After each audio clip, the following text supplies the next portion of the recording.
All right, let's dive right in today. We've got some seriously interesting stuff to cover. You sent over a bunch of articles on the Cybertruck, and one in particular really jumped out at me. Oh, yeah. Which one was that? That Teslarati piece about Cybertruck production workers. Oh, right, where Tesla's telling them to stay home. Yeah, exactly. Seems kind of strange considering all the hype around this thing. Definitely raises some questions, that's for sure. It does. So before we get into that, I think it'd be good to set the stage for anyone who maybe hasn't been following the Cybertruck saga quite as closely. So what's the big deal with this vehicle, and what were Tesla's initial production goals? Well, the Cybertruck is basically Tesla's, big entrance into the electric pickup market. And, well, they really went all out with the design. It's pretty futuristic, to say the least. Yeah, no kidding. It definitely turns heads. It does. Yeah. And Elon Musk, he set some pretty ambitious goals. I think he was initially saying they'd be producing like 250,000 Cybertrucks every year by 2025. Wow, 250,000. That's a lot of trucks. All right, so we've got this ambitious goal in mind, right? But then we get this Teslarati article saying that, hold on, Tesla's actually telling some of these Cybertruck production workers to stay home. Yeah. So what's going on there? What does that tell us about, how production's actually going? It kind of suggests things might not be moving as quickly as Tesla initially thought. Right. Like, if they're telling workers to stay home, that implies a slowdown, right? Yeah, makes sense. Maybe even, like, they have too many workers for how many trucks they're actually making right now. So not quite the 247 production frenzy we might have expected. Right. Exactly. Now, the Teslarati article, it doesn't come right out and say why these workers are being told to stay home, but they do hint at one possible reason, and that's demand. So what are they saying about that? Basically, they're pointing out that while the Cybertruck got a ton of attention initially, huge pre-order numbers and all that, it seems like that initial buzz might be dying down a bit. Oh, interesting. And that could definitely be a factor in why they're slowing down production.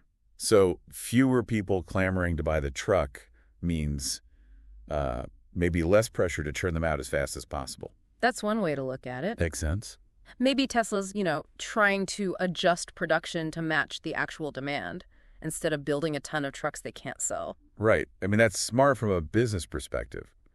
But this shift, right, going from we can't make them fast enough to take a few days off, it has to have some implications for Tesla, right? Not just for production, but maybe financially, too. Oh, for sure. This definitely throws a wrench into their plans. We can't ignore the financial side of things. Okay, so let's get into that. How could these delays and, potentially producing more trucks than they can sell, how could that all impact Tesla's bottom line? Especially considering, their competitors aren't exactly sitting still. Right, exactly. There's a lot to unpack there. All right, well, let's talk money then. Yeah, I mean, launching a new vehicle, especially something as, unique as the Cybertruck, it's a huge financial undertaking, right? Yeah, for sure. You've got to retool factories, set up whole new production lines, the marketing campaigns, all that stuff. It really adds up. But I imagine those costs just keep going up when you factor in these delays and production adjustments. Exactly. Every delay pushes back the point when Tesla can actually start making money back on that investment. Right. And it's not just that. This Teslarati article also mentioned that Tesla's actually been prioritizing the Cybertruck over some of their other models, like the Model 3 and Model Y. Oh, really? So those models, the ones that are like, the bread and butter, bringing in the steady revenue, they're taking a backseat to the Cybertruck. Seems like, at least to some extent. And that's a bit of a gamble, Oh, yeah. How so? Well, they need those established models to keep generating revenue, especially while they're still working out all the kinks with Cybertruck production. It's like a balancing act, right? They need to keep the money coming in while also trying to launch this whole new thing. Exactly. Okay, so we've got rising production costs, potential hits to revenue because they're focusing on the Cybertruck, and then you've got competitors who are, not just going to wait around. Right, they're all making moves. Yeah, it's starting to sound like a pretty complicated financial situation for Tesla. It definitely is. And this Teslarati article, they even quote some analysts who are suggesting, get this, that Tesla should just scrap the whole Cybertruck project. Seriously, just scrap it completely. That seems pretty drastic. Yeah, it does. I mean, I guess it shows just how much doubt there is about whether this whole thing is even going to work. Yeah, the analysts are basically saying that, cutting their losses now could actually be better for Tesla's stock price in the long run. Interesting. So it's not just about the Cybertruck itself. It's about how the market perceives this whole thing and how that perception affects whether investors want to buy Tesla stock. Exactly. It's a perception game as much as anything else. It makes you wonder if Tesla's starting to feel the pressure, you know? Like maybe they're rethinking their whole strategy. Yeah, it's possible. But then again, this is Elon Musk we're talking about. Right. He's not exactly known for backing down from a challenge. He's definitely got a reputation for doing things his own way, even when everyone else is saying it won't work. And speaking of doing things his own way, this Teslarati article, it does mention that Musk seems to be playing the long game with the Cybertruck. Oh, okay, the long game. Now this is where I get interested.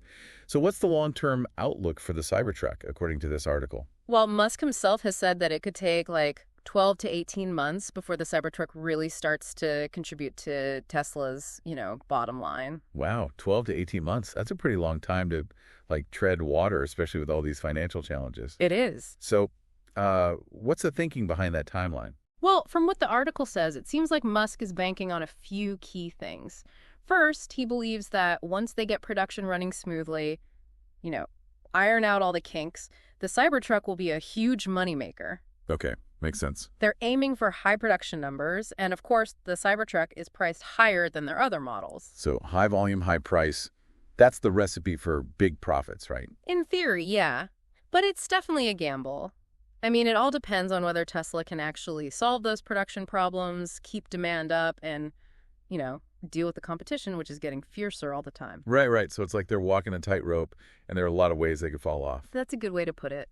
And this Teslarati article, it doesn't shy away from pointing out those potential pitfalls. All right, so let's hear it. What are the biggest risks that could derail the Cybertruck's success? Well, one big one is that these delays and production struggles, they just keep dragging on, and that just keeps draining Tesla's resources. Yeah, that's what I heard. And while they're trying to get the Cybertruck off the ground, their competitors are taking advantage, grabbing market share. Right. They're not just standing still. Exactly. The electric truck market is getting more and more competitive. Every delay gives those other companies a chance to catch up, improve their own trucks, and maybe even steal away some of those potential Cybertruck buyers. It's like, what's that saying? Time is money. And for Tesla right now, time seems especially valuable. It definitely is. But even with all this uncertainty, the Teslarati article does end on a somewhat optimistic note. Okay, give me some good news. What's the silver lining here? They emphasize that the Cybertruck could still be revolutionary, If Tesla can overcome these production challenges and really market the Cybertruck's unique features, it could still shake up the whole truck market and be a huge win for Tesla. So it's a long game, high stakes, but the potential payoff could be massive. It all comes down to execution. Exactly. The Teslarati article basically leaves us with this question. Will the Cybertruck be a game changer or a cautionary tale?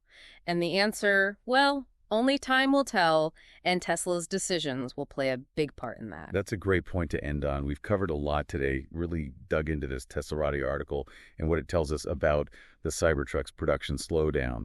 And it's pretty clear there's a lot more to this story than meets the eye. Absolutely. The Cybertruck's journey is far from over, and it's going to be fascinating to see how Tesla handles these challenges and what happens with this whole ambitious project. Yeah, it does feel like things are kind of hanging in the balance right now. You've sent over a ton of stuff, and we could easily spend hours going through all of it. But this Teslarati article, it really highlights, I guess, the big question. Can Tesla actually pull this off? I mean, can they make the Cybertruck, this super cool futuristic truck and make it a financial success too? That's the big question, isn't it? And I think, to try to answer that, we have to go back to what you said earlier about Tesla being at a crossroads.